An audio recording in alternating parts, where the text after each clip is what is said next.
Welcome to Watches with Dennis, and today I'm going to go over the state of my collection as of late 2021.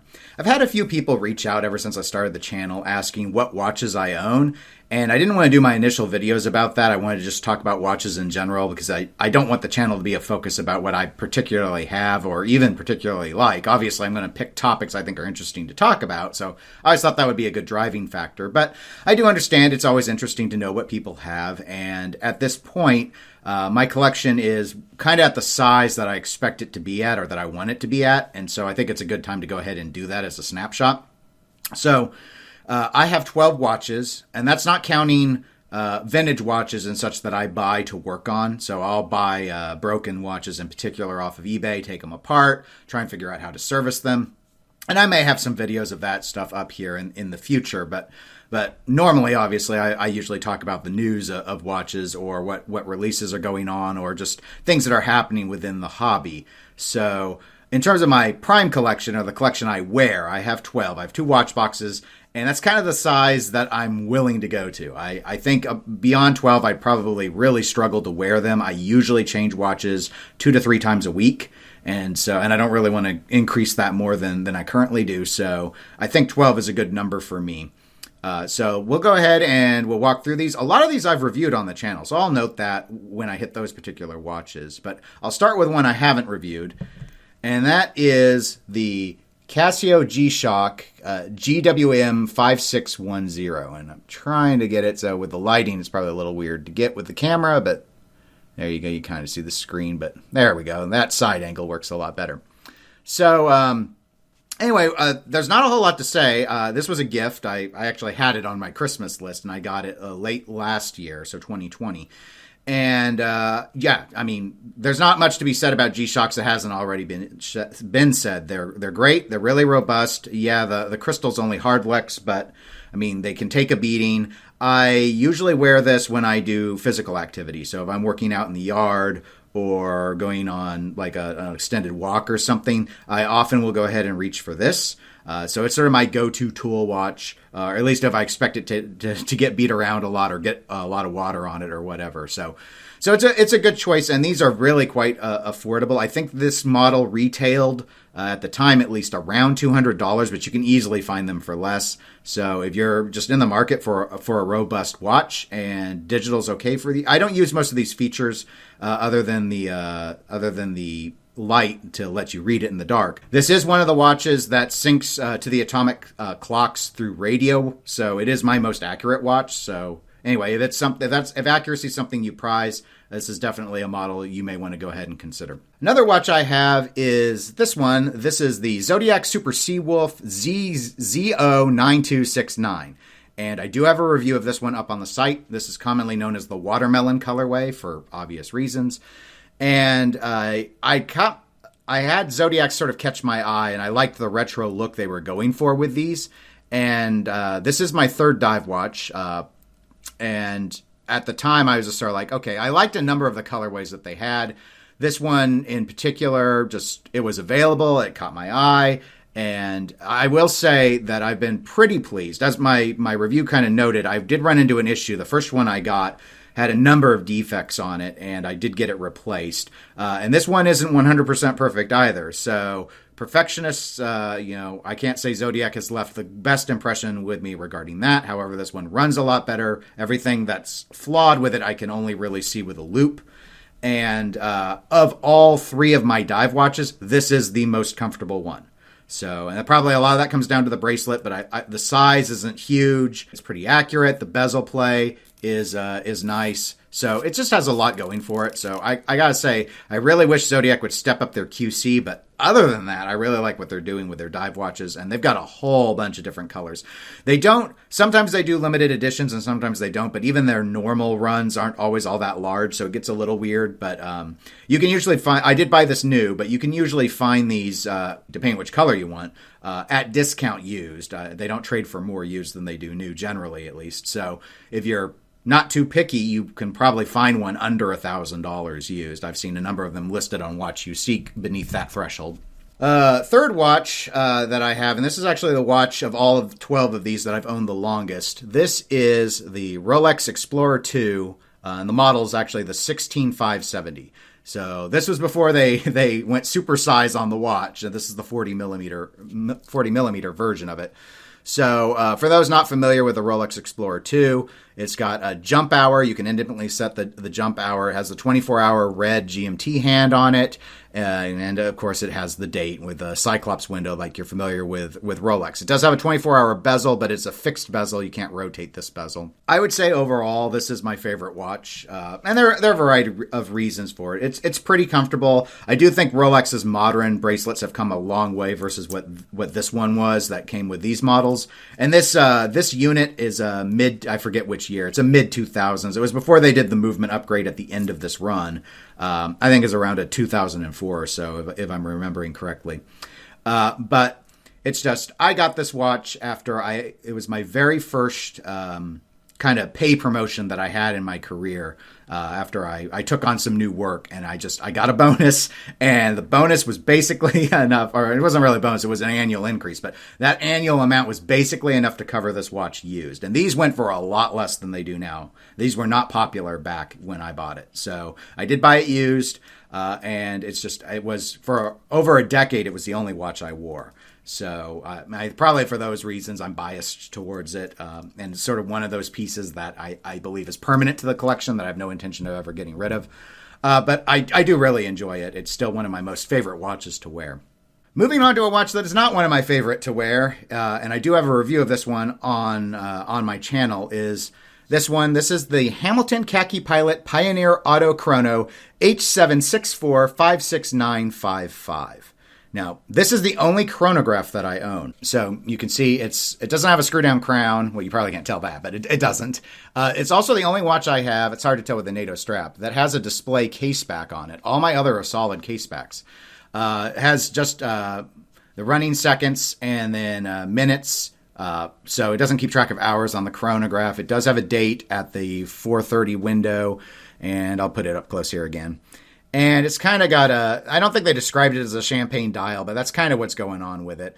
I will say the strap on this is super comfortable. It's probably my favorite NATO strap I've ever had. But in terms of, speaking of, I talked earlier about my Zodiac and having issues with that watch and some QC issues. Same with this. This was sort of a shop-worn watch. So it was technically used, but not beat around, never left the jewelry store. I had to have it serviced twice in a row. I owned the watch less than a month, and the chronograph would not reset properly. Not the running seconds on the chrono, but actually the minutes tracked wouldn't reset properly. So I went, sent that in, and then it came back, and the same issue was there. It manifested within the same day. So while that kind of soured me to the watch, that's not the main issue. My problem is this watch is just too bulky for me, and I hate the rotor on it. So this is a really thick watch. It's not my biggest watch. It's not my biggest lug-to-lug watch, but it feels unbalanced when I wear it. And I think probably on someone who's got a larger wrist, that wouldn't be an issue, but it is an issue for me. And then the second issue I have with this watch is the rotor. This H31 is the movement, but it's a Valjoux modification. And so that that unidirectional rotor that it has, I have other watches with unidirectional rotors, but this one you can really feel. I can feel it right now as I shake the watch, and I hate it. I absolutely hate how that rotor feels. So, and I did not know about that when I'd never had a Valjoux movement before when I got the watch. So overall, while I really like how the watch looks, this one's probably leaving the collection pretty soon. Moving to the second dive watch I got, and the second dive watch we're going to talk about. This is the Rotary Super 7 Scuba, and this is the model is S7S002B. I do have a review of this watch on my channel, and so I'd say the biggest point about now why I got the watch is the orange dial. I like orange. I don't know, it's because I went to Syracuse, or just it's different. It's real easy to see. It stands out really well. So I was looking at orange dive watches, and I had a video about looking for orange dive watches on the channel. And then this one caught my eye. It was in my initial assessment, but I kind of thought it was too high priced for what it was. That was judging off the Rotary site. Then when I saw the actual dealer price, it was much, much less. And so I went ahead and pulled the trigger. The lume is what stands out to me about this watch. So the pip here at the pearl on the bezel and the minute hand, I believe, are loomed in blue. Everything else is loomed in green. It's the only contrast loom I've got where they're two different colors. This is also my only day date watch that I have. And it's just, the loom itself is really well placed. So the whole bezel, all these numbers and markers are loomed. It glows really well. So as a night watch, it's great. Another nice thing about this watch is it's my best depth watch. So nothing else I have is over 200 meters. This is 300 rated. So that's really nice. This is a pretty chunky watch. Not the most comfortable to wear, and the movement, it leaves a lot to be desired. It's a non-hacking 3 hertz sort of workhorse movement. So you can see where they saved the money on it, but accuracy-wise, it's pretty good, and it is a comfortable watch. And I have worn this swimming out in the lake, and it held up fine. So, I mean, it's a nice watch on the affordable end. And so from a dive perspective, the stats are great for the price in particular. And getting through the first of the watch boxes and my last dive watch, and the first dive watch I bought is this one. And this is the Tudor Black Bay Bronze, and this is model M79250BA. And I do have a review of this watch on my channel. This is a third-party strap that I have on it. It came on the leather strap, which I'm not a big fan of dive watches on leather bands, so I went ahead and I changed that out. So in terms of this watch, this is my biggest. In terms of lug to lug, this is the largest watch I have. It's really pushing the edges of my wrist. My wrists are 6.75 inches. So it's a little weird to wear. I got this used, and I got this before the Black Bay Bronze, 58, the smaller ones that they came out with this year. Those weren't out yet. Those weren't announced yet. So I didn't know there was going to be a smaller one. But I do really like it. I do like how the bronze has patinaed on this. The mix with the aluminum that Tudor does on their watches has this, so it doesn't discolor in the same way that you usually associate with bronze. It's not as extreme, and it's much more even. But you can see it's not shiny anymore. It doesn't look like gold anymore. You can kind of, from the back, with the coated plastic that they do, so the bronze doesn't touch your skin, you can see how the color originally was, because that's what they shot for, was to get it to match what the case looks like without patina. Overall, though, as a dive watch, I mean, this is kind of in the middle. So it's not as comfortable to wear as the Super Seawolf, but it is more comfortable than the Rotary, despite being a larger watch. It does have the best bezel play of any of the watches that I've got. This bezel feels really good to turn. So in regards to that, that's a highlight. And I love the color scheme on it. I really like bronze as a living metal, and I wanted a watch with bronze, and I looked at a number of them, like Rado and other brands, and this is the one that stood out to me.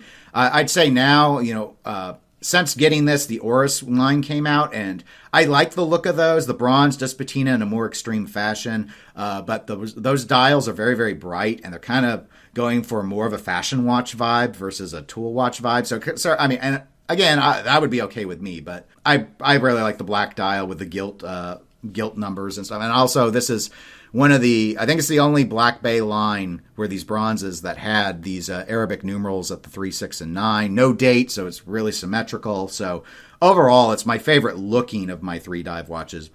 But it's in the middle on wearability. Some of that may be this strap. This strap isn't uncomfortable, but it's not great. I got this strap because it looks a lot like the authentic cloth strap that Tudor sells. But when they launched this black and gilt version of the watch, they quit selling them with the leather and the NATO together. They did that back with the more tropical brown dial ones they first did. So I ended up with I bought it used, but I ended up with some ones who had the leather strap. So, and again, as I noted, I'm not a big fan of leather on dive watches. So this is what I've done, and I may get a few other straps. It's a weird lug width. It's 23 millimeters. So I'm using a 22 on this, and I think it works okay. So at least in terms of NATOs, I may steer that way and see if I can find something that looks okay, maybe not as authentic looking, but is more comfortable to increase my wearability of the watch. So let's hit the next watch box, and this is my my JLC or Jaeger-LeCoultre Reverso, and this model is the Q3858522. So this is not a duo face. The We'll flip it. And I do have a review of this watch on the website. So you can see it's just the mirrored backside. And so I wanted a rectangular watch. And when I was looking, I was sort of torn between two different models, or two different brands, I should say. The Reverso from JLC and then the Tank from Cartier. And what really pushed me over the edge is I like the Reverso's Art Deco styling more than the Tank. And I when push comes to shove, I almost always prefer Arabic numerals to Roman numerals. I think Roman numerals look super formal. And to me, you have a harder time dressing it down. And it's just a personal taste thing. But so I went ahead and I went with this. And I got this used as well. I think this is the most I have ever paid for a watch, was this one. And this is one that sort of, at least currently to me, is permanent in the collection. It's my go-to dress watch at this point for when I need to wear a suit. This is what I like to turn to. It's unique. It's classic. It's a classy design. It's super comfortable to wear. Not the most accurate watch. For the price point, I really think this should have been COSC certified. It is not. It might need a servicing.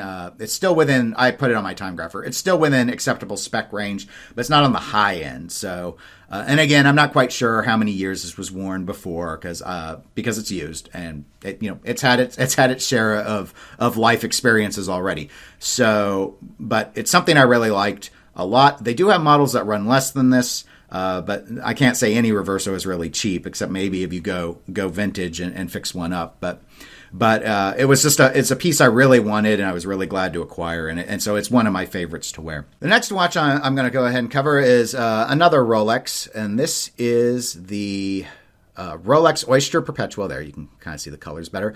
And this reference number is 114200. So this was the one they ran. That reference number is shared with some Air Kings, so it can get a little confusing. This color scheme and model ran, I believe, from 2015 to 2020 when it was discontinued in favor of those new Stella dials you see with the Oyster Perpetual line that are so popular. And so I got this in 2020 used. I believe this is a 2019 model. And I had not bought a watch when I got this in over a decade. And I had taken a new job, and I'd been there for just over a year, and I'd had a lot of success with turning the organization around and such. And I thought, you know what, I'm going to get a watch. I decided that was going to be my excuse. So I was going to get a watch. And I hadn't really, it was after this I started really getting into collecting and learning about more watches. So like a lot of people, I was still sort of in that state of, I know Rolex is a quality watch. I'd already had a Rolex, my Explorer II. And I thought, okay, I'm going to go ahead and get another Rolex. But I wanted something that was more dressy than the Explorer II because I didn't have a dress watch. I didn't have that JLC yet. So this is what I ended up with. Now, this is a 34 millimeter watch, which aside from the JLC is my smallest watch. And while I think it's fine on my wrist, a lot of people, because the case size is still pretty hefty in my view, a lot of people wouldn't like that. Wouldn't be a lot of men aren't into the 34 millimeter, especially if you have obviously a larger wrist, the smaller the watch is going to look. And I will note that Rolex on their new line that came out in 2020, the 34 is smaller than it was back with these. So it's not apples to apples in all those cases. The main reason I got it was the green. I liked the green dial. I know a lot of people are into blue dials. 2021 has been the year of the green dial. I like green dials. And obviously I got this before 2021 and the surge of green dials. In terms of the place in my collection, this watch may go. And the reason is, it's super comfortable to wear, and I love this bracelet. With the JLC, I already have a dress watch. And yeah, this is a sports watch, but I was using it as a dress watch when I got it.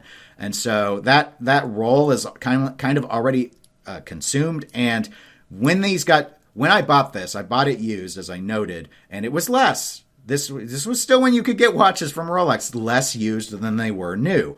That's not true anymore. And especially since this model got discontinued, even the 34 millimeter ones have gone up thousands versus what I paid. So I've really been thinking about letting this one go or trading it towards a more expensive retail price watch to diversify my collection in a different way. And I guess that's something I'll go ahead and point out is if people are kind of paying attention, they're probably like, what's the rhyme or reason to my collection? I don't really have a lot of rules to how I collect watches other than I don't want more than two of any brand in the collection. So you'll see, like, I only have two Rolexes. That's capped for a reason.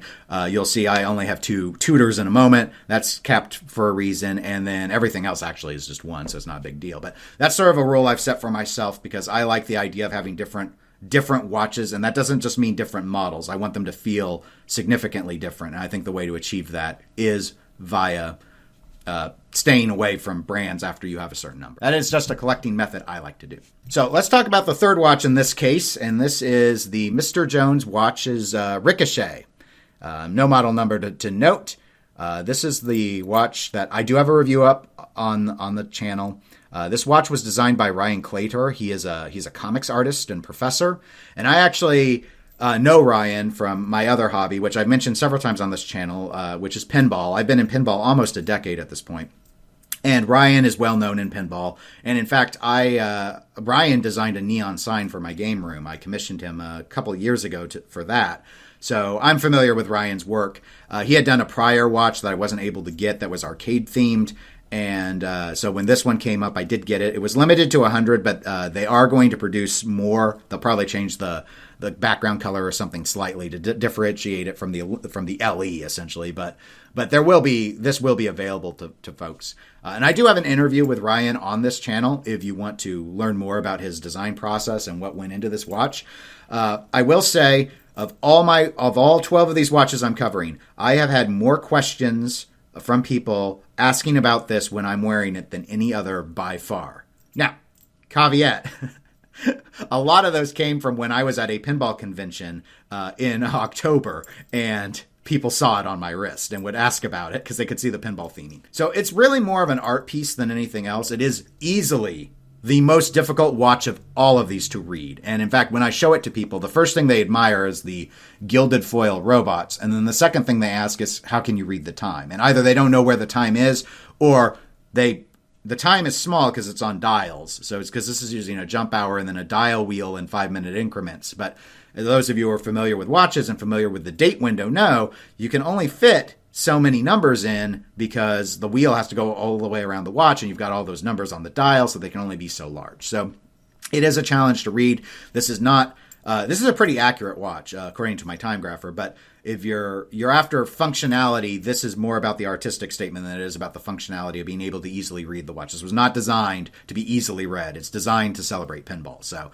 But because of my hobby, I really like the watch a lot. So it's one of those, probably the third one I would say that's sort of quote unquote permanently in the collection just because it's so different. Okay, watch number 4 in the second watch box is this one. So this is the 1709 Ming and Messina Lab collaboration watch. And I do have a review of this on the channel. It's my most recent review, actually. So this is an alternative strap. This is a Ming strap. This is one of the rubber straps I got to dress the watch down. I do have the one it came with because I did buy the watch new, which was the honey-colored calf strap watch. So this was the watch that had all the drama around it. So for those that don't know, Messina Lab handled the sale of this watch, and the original plan was a first-come, first-serve approach. And so their website got hammered with people trying to buy the watch. So the first day they tried to do it, it didn't work out. So they tried to do it another day. It didn't work out that day either. I think they claimed a DDoS at that stage. Like, I don't know if it was, a full true DDoS or people had bots trying to buy, and it was sort of inadvertent. Regardless, the sale didn't work that way. So they offered it to people who emailed them saying, hey, I want to be on a list to be lottery drawn to have the opportunity to buy the watch. Or, and this was my case, I was already on their contact list because I signed up for it when I was trying to just sort of pay attention to the watch when I heard about it, because I wasn't familiar with Ming when I heard about the collaboration. So I had missed the boat on all the other 1709s, but I was on their mailing list, or email mailing list. So anyway, I did get an email saying that I had the option to buy this. Now, there were 2 models. A total of 200 pieces were made. They made 150 of these black ones, and then there were 50 of the honey. And the honey ones were, the dial instead of black was honey colored, and instead of coming on a honey colored strap, it came on a black strap. And that was the one I actually liked more, but they had already sold those 50. And so I bought this one though, because I still thought, okay, well, in certain lighting situations, I liked the black better. I figured as rare as it was, if I hated the watch, it probably wouldn't be hard to sell. I didn't realize at the time just how much Ming sold for used versus new. And so anyway, I got the watch, and then I was one of several people that experienced a problem with the hands. And so the issue was my hour hand was slipping, is how I would describe it. It would lose track of time. And in fact, I do have a video on the channel where I showed and walked through my issues, because I recorded a time lapse and sent it to Messina Lab and Ming, showing that just in a 1 hour period, the hour hand would quit moving. It wasn't moving regularly. And so what was aligned in 1 hour, 60 minutes later, was no longer aligned. So quite a serious issue in the sense that the watch was unusable from my perspective with that degree of error. Messina Lab and Ming were great about servicing and getting help for me. I sent the watch back really fast. So I only wore it a few days. And then it took them time to formally diagnose and solve the problem. So I only recently got the watch back within the last couple of weeks. And that's why the review took so long, is I wanted to wear it for a week before I would issue the review. Plus, I felt I should review the upgraded component version, because that's going to be what a lot of the other 1709s are as, because, well, they didn't make a whole ton of these collaborations. There are a lot more 1709s going out that people are really excited about.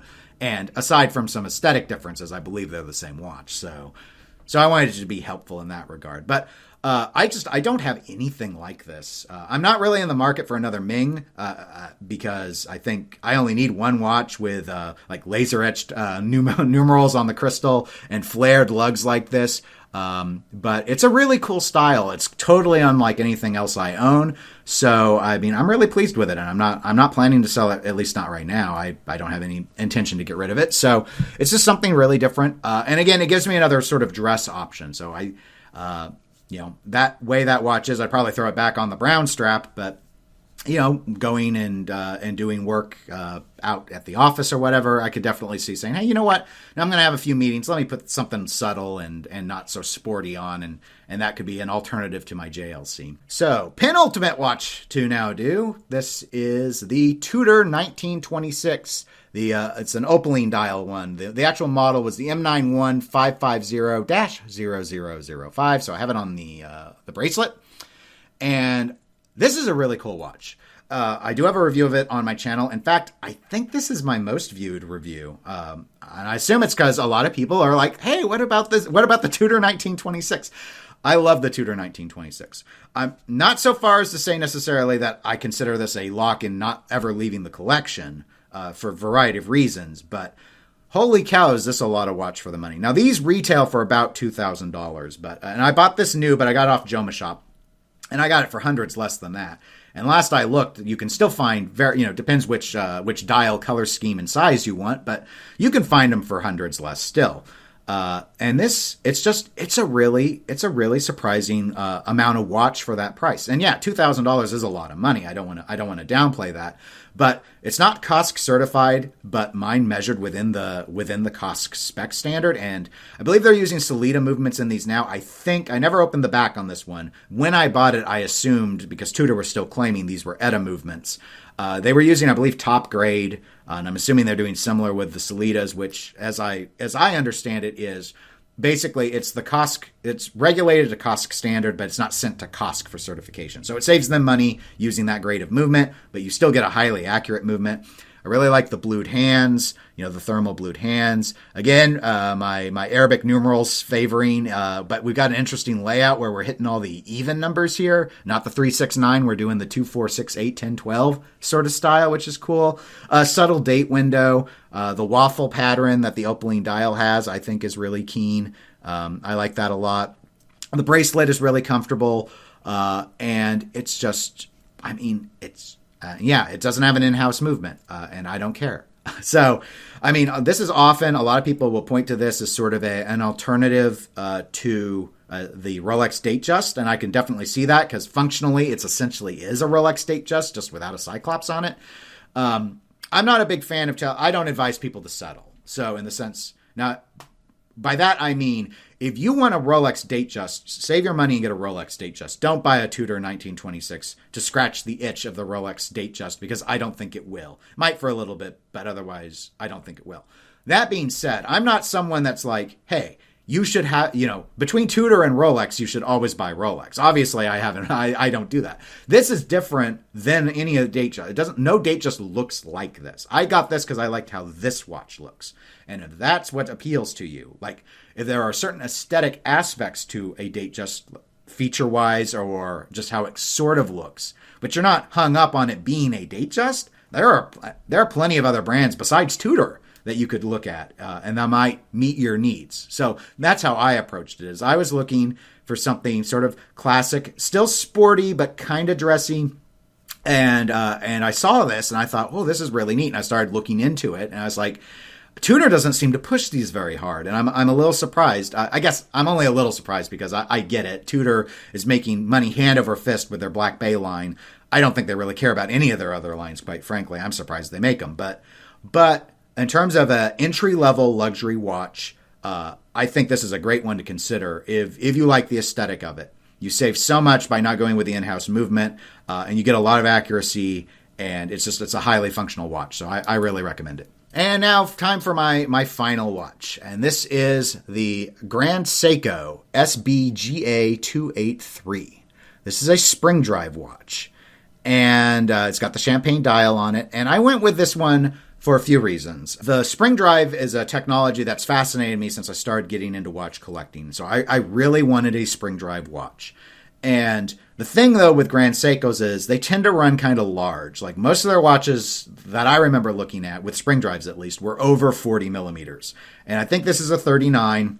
And so I saw it and it was smaller. And it was cheaper, quite frankly. I think these retail, I think around 3,800, or at the time, I think they were about that much. I did buy this one new, but I was able to find it from a distributor that had it for a few $100s less. I haven't reviewed this watch on the channel. And so it's really interesting because I think Grand Seiko gets a lot of attention for their textured dials, like the Snowflake and the Birch watch that they have. But there's a lot that goes into making this champagne dial. And it's interesting when you compare it to something like the Hamilton I have and just how different. I mean, they both look good. Don't get me wrong. They both look good. And I wouldn't pay the difference between the Hamilton Khaki and this SBGA just for the dial differences. But the way it's applied, this one does look like it has some more subtle light play to it. But maybe that's just when you spend that much money, you just look for anything at that point. This is a spring drive. That's really cool. This is a solid case back watch. So you can't look at the spring drive, but you know that it's, given how smooth the secondhand sweep is, because it's perfectly smooth, you can always tell if you have a spring drive in play. So yeah, it was just one of those things where it was the brand and the technology that I really wanted. So again, that's why the Tudor 1926, for example, is somewhat in play in terms of staying in the collection. I have a lot of kind of Datejust-esque watches. I mean, I have that Tudor and I have this one that do that. Not to mention, if we start thinking about other watches I have that have a date, I've got that Zodiac has a date, the Explorer II has a date, the Hamilton has a date, the Rotary has a date. So I've got a lot of watches that are time plus date, and this is yet again one of those. I really like this watch. The thickness is just on the edge for me. Only thing, and this is very common for people with these Grand Seikos, is this bracelet. Holy cow. At this price, this bracelet should have been way better. It's not uncomfortable, but it's not great. I'd say I probably like wearing it about on par with the Rotary bracelet, which isn't saying much. Oh, and sizing the thing is a pain because of how they've got it set up. But obviously, you'd only do that one time, most likely. But anyway, so I mean, but that's my 12th watch. So I mean, that's the state of my collection currently. I'll probably do a video talking about like what I'm thinking about getting in the future. I've sort of hinted at some of the stuff that in terms of going. So in terms of what's staying, the Explorer II, the JLC, and the Ricochet Mr. Jones watch, those aren't leaving. Those are considered permanent, at least at this point. Not, never say never on anything, and I'd say the Ming is probably the fourth one that's unlikely to leave. In terms of what's most likely to leave, I would say at this point it's probably the Hamilton, definitely. The Rotary would be second, and possibly the 1926 would be the third most likely to go.